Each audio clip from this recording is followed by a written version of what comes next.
Okay, now we've got our bisque cooking. While that's cooking, I'll show you how to make a dal. Dal is really an Indian word for like lentils, beans, any kind of bean could be a dal. Right here today I have tur dal. Okay, tur dal is it's in a lentil shape. It's like a lentil. Okay, a little different flavor than the lentils that we're used to cooking with. This has a pale yellow color. Okay, and this one takes maybe 2-3 hours to cook. If you soak it, and I'll talk about that in a little bit, it takes a little bit less time. Okay, so what you want to do to prepare your dal, start out with the lentils themselves. Okay, get maybe a cup and a half of the beans, and put them into a really wide bowl or onto a large plate. Sometimes a little at a time. You can take maybe a quarter cup at a time, you know, and sort through the beans, make sure there's no stones and sticks, different debris. Okay, pull everything out, and you just want to have the nice, clean, good look. Every once in a while there's a shriveled up one of the beans. That's got to go. So what you want to have is just you get your dal and you rinse it off. Okay, run it under cold water, rinse off the dust a little bit. There might be a little sand or something in there, and then take and soak the dal. I soak it. Sometimes I change the water 2-3 times. Okay, start with warm water, put it in a warm place. You can soak it for 2-3 hours. Okay, and the beans start to expand. They absorb some of the water and they start to expand a little bit. You can cut a significant portion of the cooking time off of the soup by soaking the beans ahead of time. Also, if you have large beans like whole chickpeas, kidney beans, red beans, definitely want to, so you can soak those overnight. Cuts down on the cooking time. At this elevation, especially if you don't have a pressure cooker, it's going to take you some time to cook those kind of beans. So, discuss the beans. We've got those ready, okay? And I've got some chopped tomatoes, carrots. I have about a half of a chopped jalapeno here, and I have it chopped into maybe 1/4-inch squares. Okay. Now this is optional. It adds heat, but it's not absolutely necessary. And I have some grated ginger. Maybe looks like about a 1/4 cup of grated ginger. Once again, you know, I take the measurements are approximate, you know, for a lot of these things. Okay, so we're going to make what's called a vagar. Okay, we cook the spices, a cumin seed, black mustard seed. We'll cook those in a hot oil. For this dal, I like to use ghee, which is clarified butter. Right, you melt the butter and then you take just a clear yellow part of the butter, and that's ghee. And I pour it into that hot pot.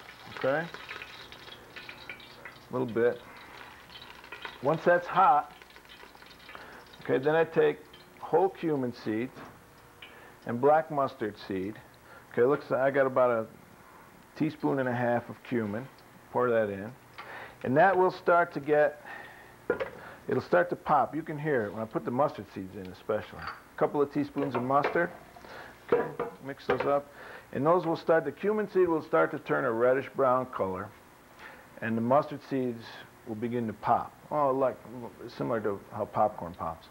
But what happens is, in those seeds, in the whole seeds, the flavor is in the volatile oils of the seeds. Okay, so the heat releases those oils. Otherwise, you can put in all the cumin seed you want, all the mustard seed you want, you get almost no flavor. Okay, so it's really important to have a hot. The other way, you can do it in a dry roast with it on a low heat in a skillet. You can dry roast your spices, and then it's good sometimes to grind them after that. Then they have a thing. But you can hear now the mustard seeds are starting to pop. Okay, can you hear that? Now it's ready. Now I also have garam masala, a couple of teaspoons, turmeric, a little bit of turmeric, okay, and hing. That's also called asafoetida. It's from Asian store. I add the ginger, and the dal with the water, okay? Now you don't want to cook your dry spices for too long because they will very quickly burn. You want to get just a little toasty flavor with them, you know, and they should go into the pan. The ground spices should go in the pan for a few seconds, okay, and they'll steam right away. You can see a lot of steam come from that. Okay, so add the carrots. Tomatoes, you can use almost any kind of vegetables that you like. You can use potatoes, anything that you want.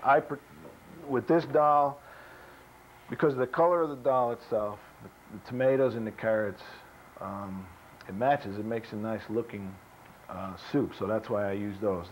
The carrots are orange, the tomato red, and then you add your chilies, okay, chopped jalapeno.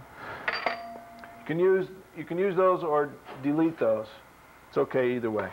Okay, and now I'm going to add, I have about 3 cups of the vegetable stock that we made, and I'll add that. Actually, I have a little more, maybe about more like 5 cups. Okay, a little bit of salt. All right, a little bit of salt goes in there, and I'll let that cook. Now this needs to cook maybe after soaking the dal like this. This will need to cook for maybe an hour, 2 hours with the tur dal. There's also another dal that's white. It's called urad dal. That cooks very quickly. A half hour, an hour, that's cooked. So you can make a faster dal soup by using a smaller bean.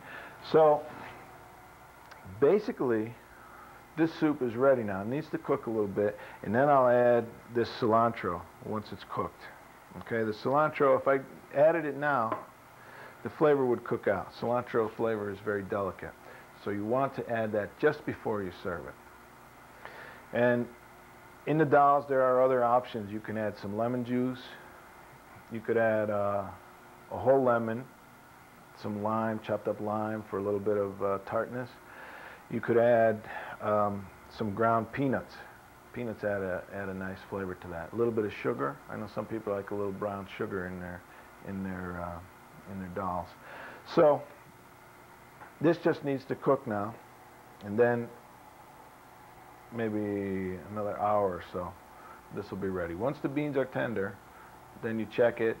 You know, you can add a little bit of salt if you like, if it doesn't have enough salt for you, and then, you know, it's ready. It goes well with rice.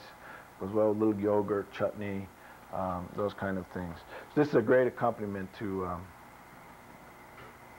you know, in any kind of an Indian meal, or almost any meal, in fact. Dal is very nutritious soup. So now we have our bisque. Okay, I'm going to show you what this soup looks like. The color it gets is really nice. This soup is ready. Now you can have this soup be thicker, could be a little thinner, but here's how this is going to look. It's just that it's at about a medium thickness right now, okay? And it has a pale orange color from the paprika. You can make it more red. You can make it even lighter color. Paprika add a color and a little bit of flavor to that, okay? So this soup's ready. This is nice with a little grated Parmesan or Asiago cheese, maybe some Italian bread crostinis. That's a nice soup. Good soup for a winter night. Okay, so now we have our dal, we have our bisque, and in a couple of minutes when this dal is ready, then I'll show you how that looks, and we'll come back and we'll tie all this together, okay?